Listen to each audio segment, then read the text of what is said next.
the next morning, you know, it's a strange bed at a strange hotel, and I woke up, didn't sleep that well, but I woke up and I was ready to go. So we went down to the 3rd floor where the convention was being held. We picked up our badges and registered, and then finally they opened the doors, and man, this was crazy. It was like a swap meet with only games.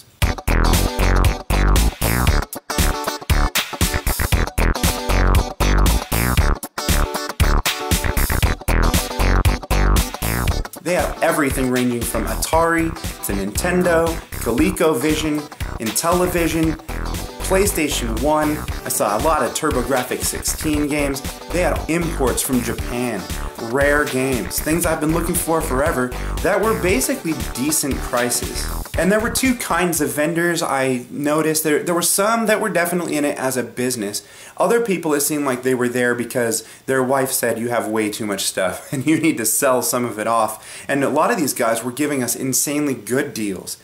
There were a lot of things I wanted, but so little cash.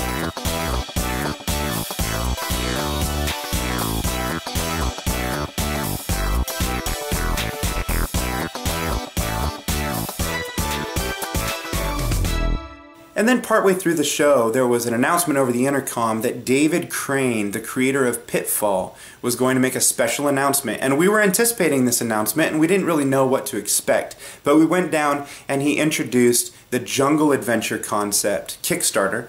So it was a pretty interesting idea, an interesting project, and he's sort of going back to his jungle exploration roots without the Pitfall namesake. Now, up until that point, we knew there was going to be a video game museum with, you know, games and memorabilia from all of gaming history. And it was off in a side room, but it wasn't available yet. So we waited around. But after the David Crane announcement, we went back upstairs and the museum was open.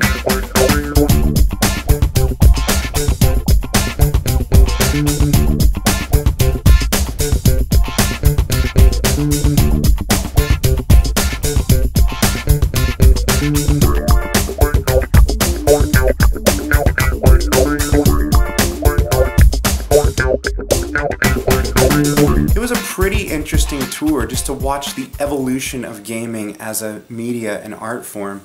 So it was pretty cool. But, you know, I looked around a little more, did a little more shopping, found a few more games, and then there was another announcement over the speaker that downstairs, Howard Phillips from the early days of Nintendo and Nintendo Power was going to be giving a speech.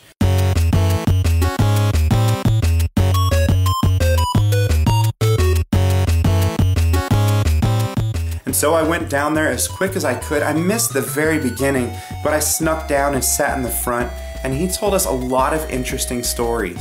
And then when he opened it up for questions, I got to ask him a question about Nintendo Power. And that was pretty cool to be able to talk to him. Now, like so many other things, I didn't stick around too much. I don't know what I was thinking. I did not wait around for him to sign anything or to even get a picture taken with him. But nevertheless, it was a good time, and I'm glad I got to hear him speak. And he seemed like a really great guy. I was really glad to have that experience. Altogether, I spent too much, but I think it's a good deal. I think I'm happy with what I got. And then my friend got a bunch of stuff too. I think he did better than I did because he only spent $50. I'm so tired. Going to the Pinball Hall of Fame now. Gonna go meet up with the peeps. Bye. Now on Friday night, Gamester81 hadn't showed up yet in town, and so on Saturday we decided to again meet up at the Pinball Hall of Fame. But before we did that, we stopped into the retro game store called A Gamer's Paradise. Now, I'd seen some videos and heard about the store before, and there just were some very interesting games there. It's a nice store. You can look up some videos on YouTube about it. In the store, there was Messy Video Game Nerd, or 8-Bit Eric. We met there, and Gamester81 was there, and Dinkydana also was there. Now, Dinky had to check out because he had another friend in the area, and they were going to do some things that evening. But we went back to the Pinball Hall of Fame. We played a lot more games.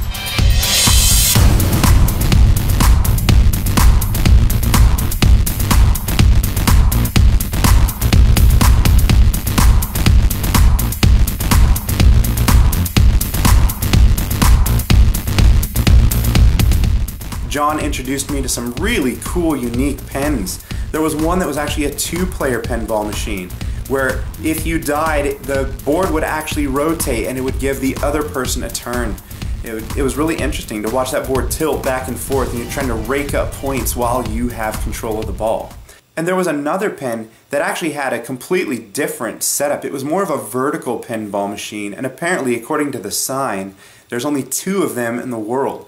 And so that was a really unique game to try to move the ball up on different pulley systems and an elephant trunk, and just try to move the ball higher and higher up on the pin and knock out the teeth of a clown at the top.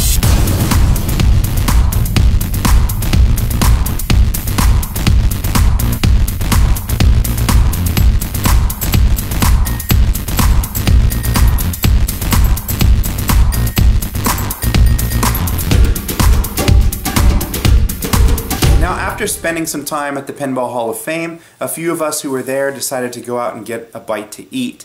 And we went to a place called Raising Cane's. Now, Raising Cane's, apparently, for me in Southern California, there's a great hamburger place called In-N-Out.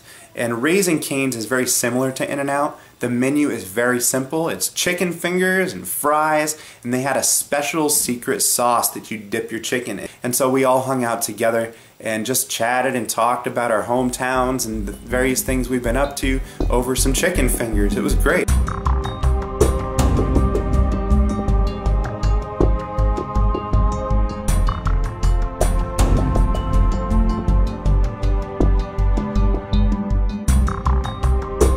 So after dinner, we went back to Fremont and we went to that barcade called Insert Coins. Basically, there was a bar in the center, there were screens mounted all around the top above the bar, and people were just sitting at the bar with controllers playing modern, retro games, anything that you could imagine pretty much. And all around the outskirts of the barcade, there were classic arcade games. I played a lot of Donkey Kong, I played some Centipede, I played some Raiden. There were just some interesting games there, and you know, we got a great chance just to sit down, a few drinks, and chat and talk and get to know each other. Now, on the way back from Insert Coins, we passed a restaurant there called the Heart Attack Grill. And the place has this whole like medical, you're gonna die sort of theme to it. I know the day before, 8-Bit Eric attempted to eat a burger that was 10,000 calories. Now, I don't think he was able to do it. He came pretty close, but he wasn't able to do it. Well, anyway, right outside the door, there's actually a giant scale where you can weigh yourself. Because apparently if you weigh more than 350 pounds, you get to eat free.